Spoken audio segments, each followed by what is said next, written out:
Hello and welcome, guys. Today we are going to discuss about Article 143 and Article 142.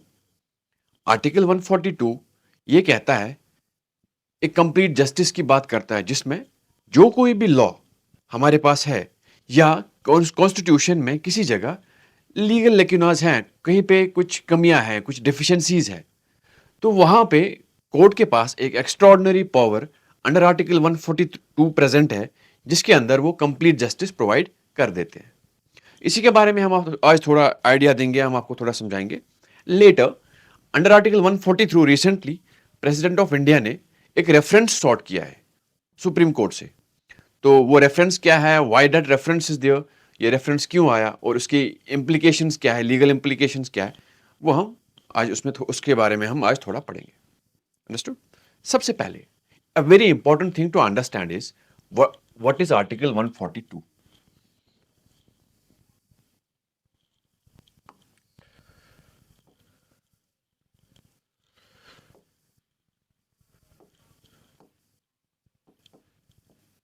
Article 142.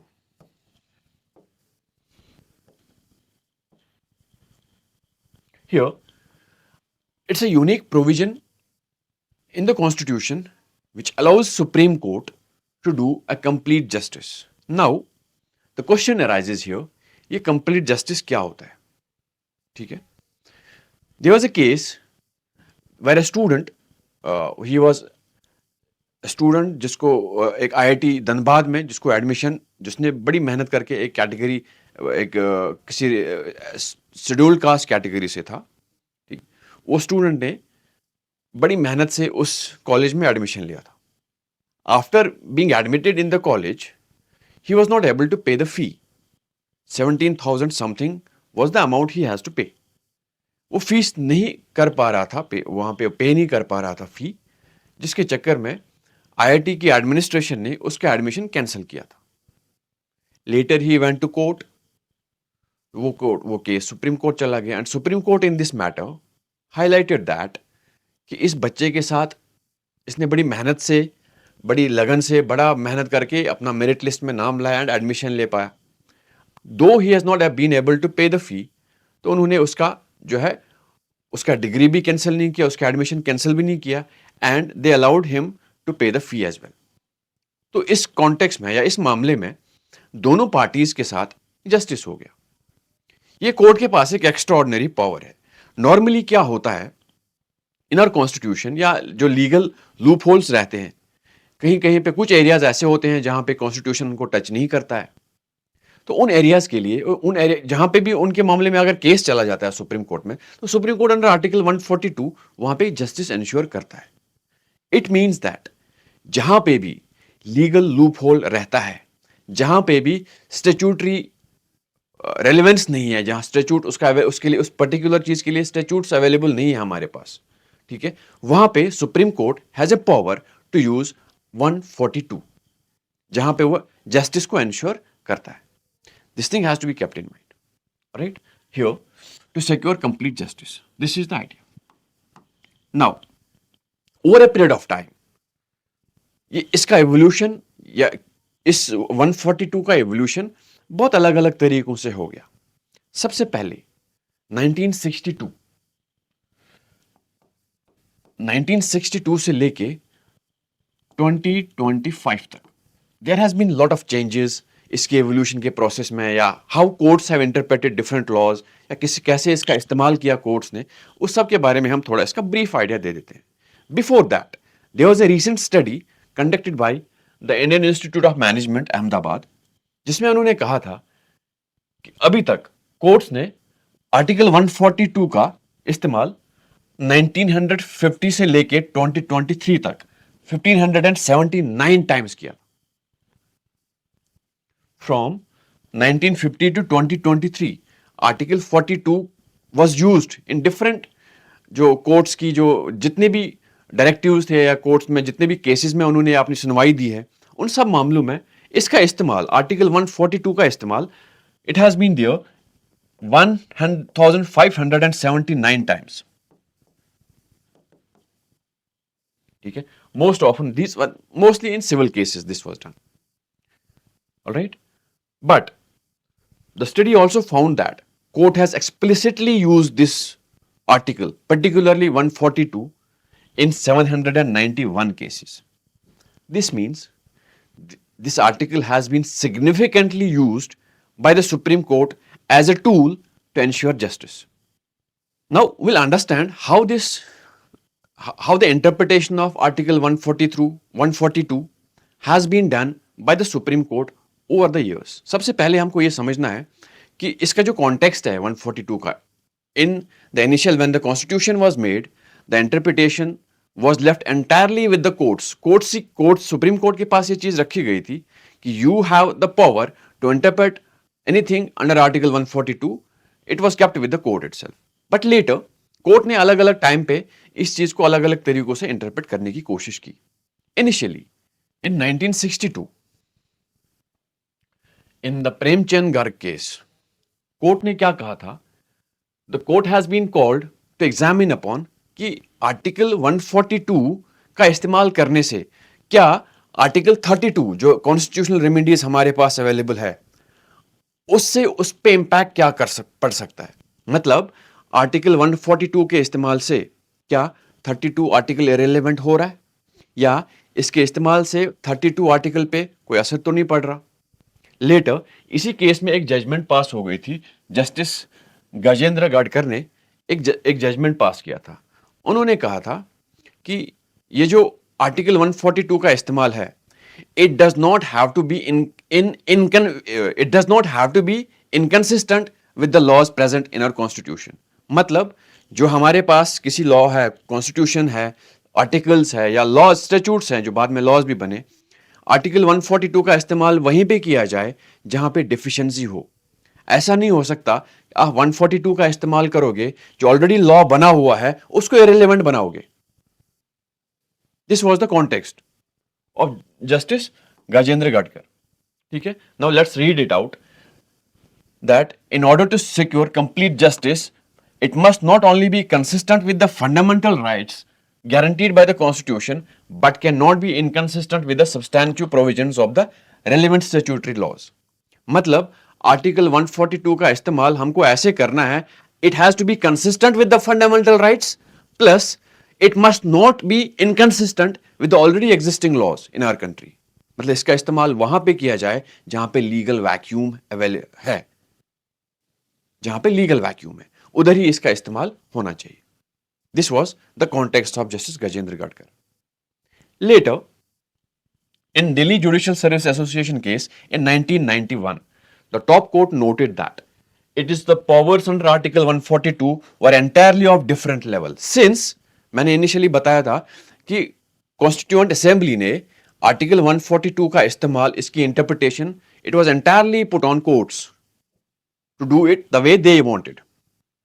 But here after justice Gajendra Gadkar जो judgement थी उसके बाद जो चीजें हो गई, जैसे 1991 में जुडिशियल सर्विसेज एसोसिएशन के केस में Supreme Court has widely interpreted article 142.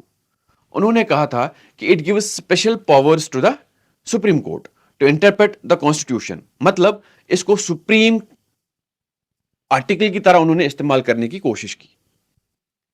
मतलब यहां पे इसके चक्कर में under article 42 Supreme Court can do anything. मतलब वो कोई भी रूलिंग दे सकते हैं under article 142 which can be inconsistent with the already available laws in our country उस पर्टिकुलर केस में.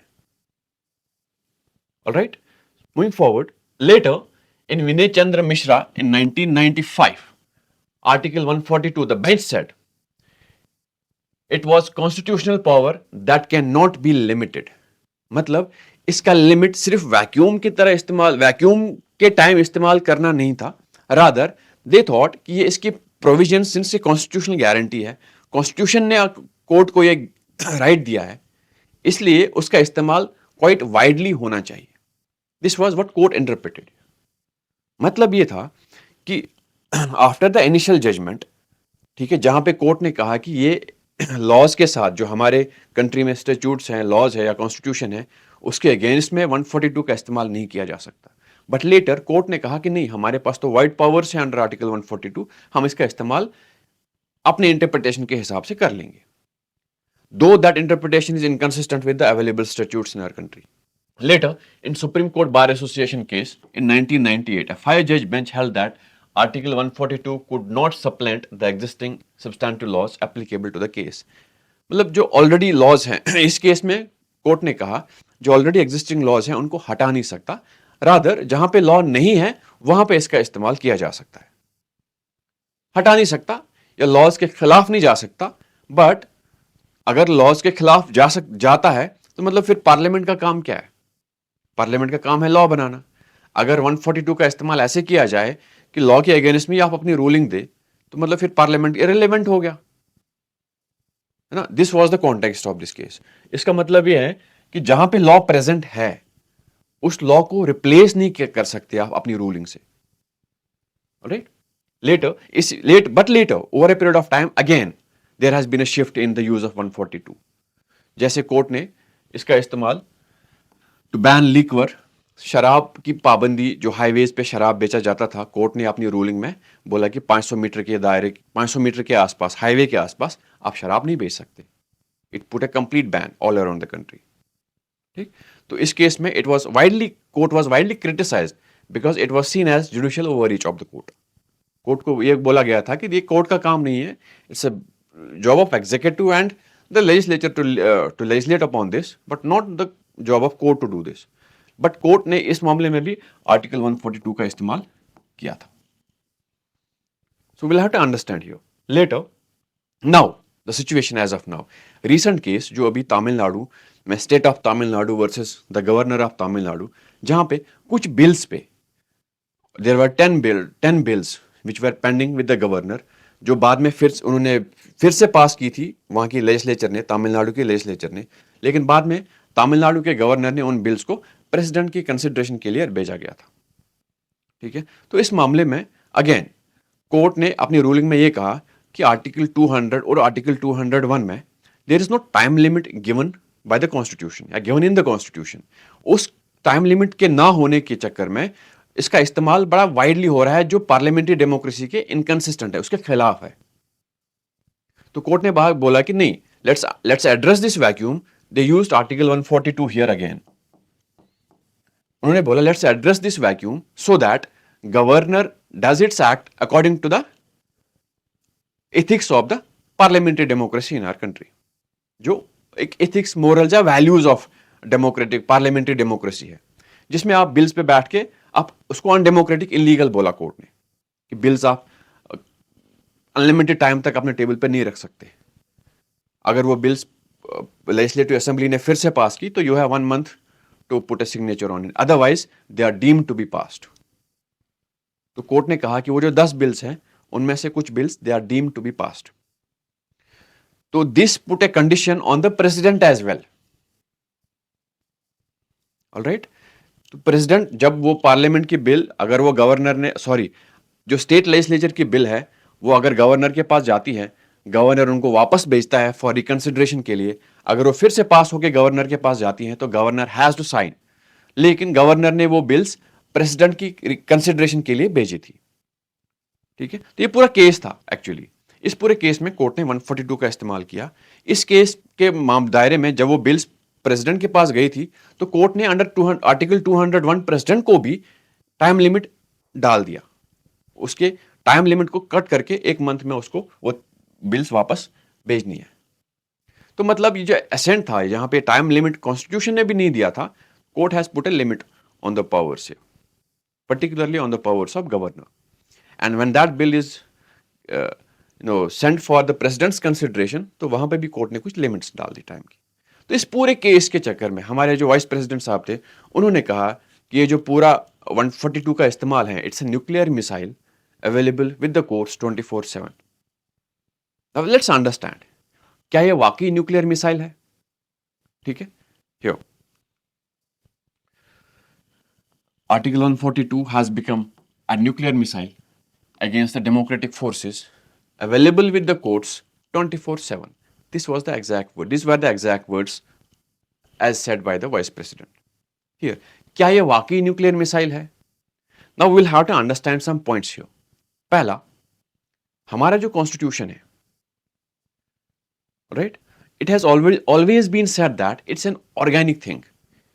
सोसाइटी की एवोल्यूशन के साथ साथ हमारा कॉन्स्टिट्यूशन का इंटरप्रिटेशन भी इवॉल्व हो रहा है.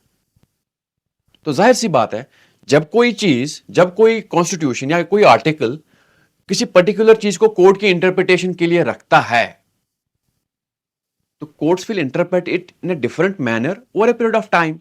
जैसे मैंने बताया, कोर्ट ने इनिशियली इसको बोला कि ये कंसिस्टेंटली हमको कॉन्स्टिट्यूशन के जो वैल्यूज हैं उनके साथ साथ में हमको इसको इंटरप्रेट करना है. लेटर कोर्ट अपने उस रूलिंग से डाइवर्ज हो गया प्रेमचंद वाले केस से. कोर्ट ने बोला कि नहीं, हाईवेज पे लिक्वर नहीं बेचा जा सकता.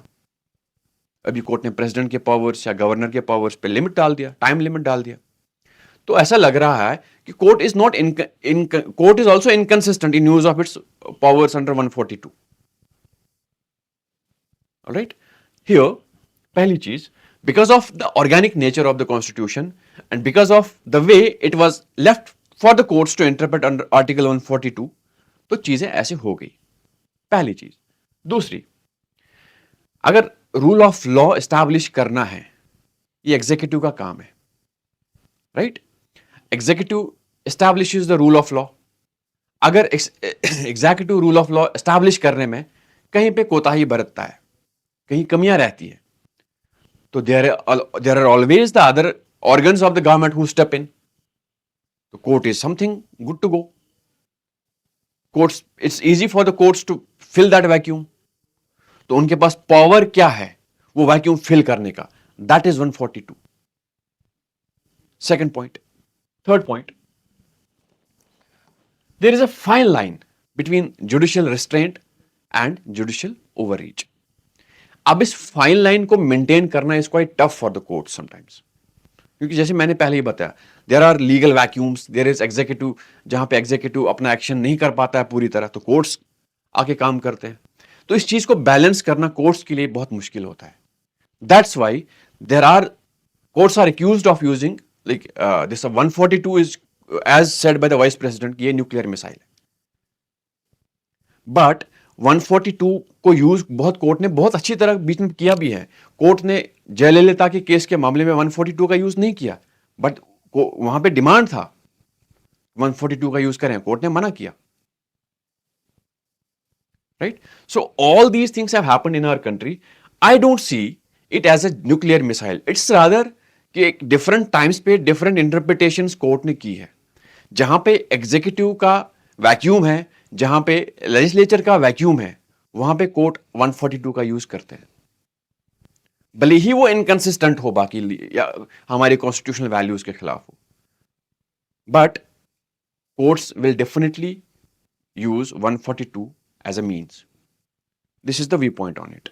बट लेटर, इस सब के होने के बाद प्रेसिडेंट ऑफ इंडिया ने एक रेफरेंस भेजा अंडर आर्टिकल 143. अब ये रेफरेंस क्या होता है, 143 क्या है, इसके बारे में हम थोड़ा समझ जाएंगे. Right? Here in this context reference was sought under article 143. ठीक है? President Draupadi Murmu has invoked article 143(1) to refer a set of 14 questions to the supreme court, questioning जो क्रिटिकल लीगल क्वेश्चंस थे. क्योंकि बहुत सारी चीजें हो गई, जैसे कोर्ट्स को क्रिटिसाइज किया गया, 142 को क्रिटिसाइज किया गया इटसेल्फ, और उसके इस्तेमाल पे ऐसा बोला गया कि आप गवर्नर की कॉन्स्टिट्यूशन में चेंजेस नहीं ला सकते 142 के बाय यूजिंग 142 आर्टिकल. तो इन सब चीजों के चक्कर में प्रेसिडेंट ऑफ इंडिया ने 14 क्वेश्चंस का एक लिस्ट भेजा सुप्रीम कोर्ट के पास. भाई इसका मुझे जवाब दे दो. I need your reference on these 14 questions. Please enlighten us. Now अब ये रेफरेंस क्या है? What is article 143? Let's understand it. ठीक है? The president's referral challenges the idea of judicially imposed deadlines, arguing that articles 200 and 201 does not provide the time limit. As I said earlier कि जो constitution में article 200 और 201 है, वहां पे कोई टाइम लिमिट नहीं दिया गया है गवर्नर को कि आप उस बिल पे सिग्नेचर करोगे.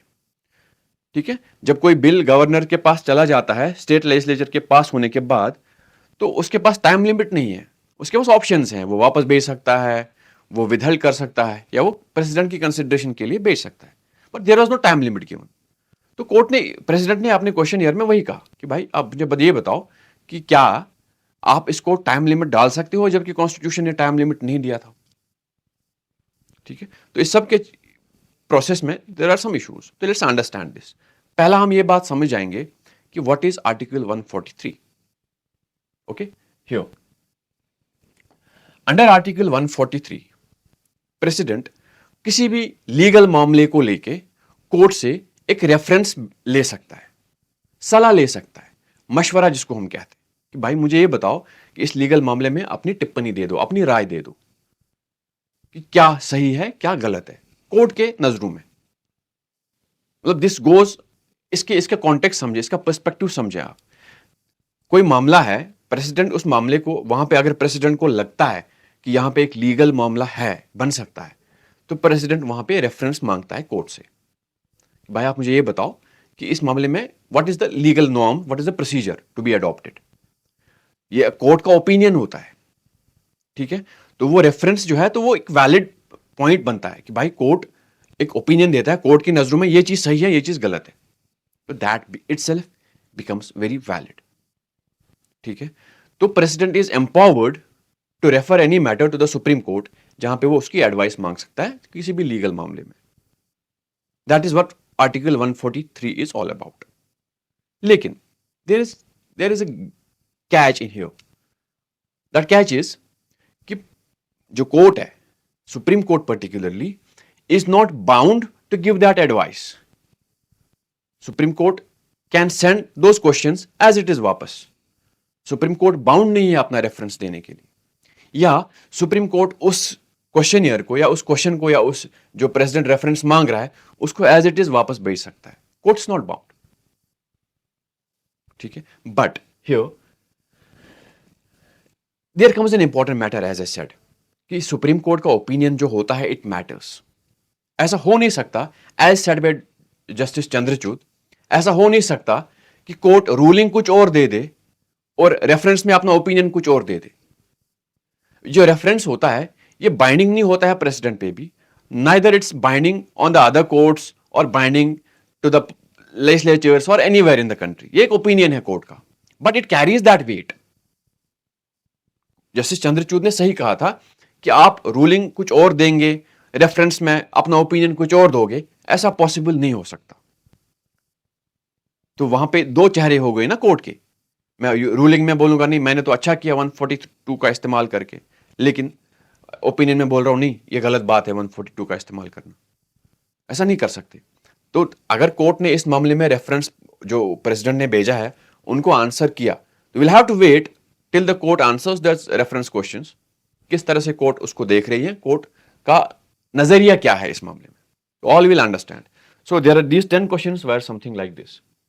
What are the constitutional options before the governor when a bill is presented to him under Article 200? Governor के पास क्या ऑप्शंस है जब एक बिल उनके पास जाती है, वहां की लेजिस्लेचर के द्वारा पास की हुई बिल जब गवर्नर के पास जाती है, what are the options available to him under article 200? Second, is governor bound by the aid and advice of the council of ministers?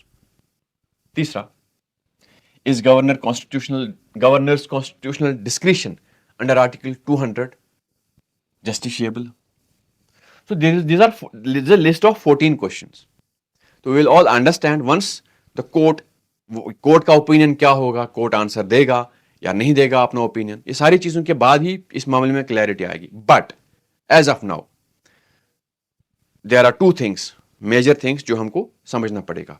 पहला, article 142 ensures complete justice only where, जहां पे legal vacuum होगा, जहां पे clear legal references नहीं, जहां law applicable नहीं होगा। कोई लॉ, हर चीज में लॉ अवेलेबल नहीं है, कोई एक ऐसी चीज है जहां पे लॉ नहीं है, तो वहां पे कोर्ट 142 का इस्तेमाल करता है। बट कोर्ट ने इसको अलग अलग टाइम पे अलग अलग तरीकों से इंटरप्रेट किया है, as I said previously.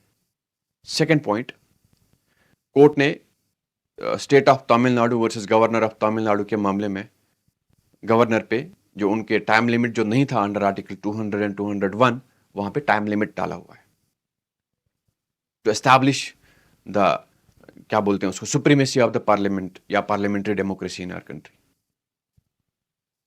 This is what court said in its judgment. तीसरा, क्या कोर्ट प्रेसिडेंट पे टाइम लिमिट डाल सकता है? All these questions will be answered later when the court answers to these questions. As of now, this is over. Thank you very much, guys.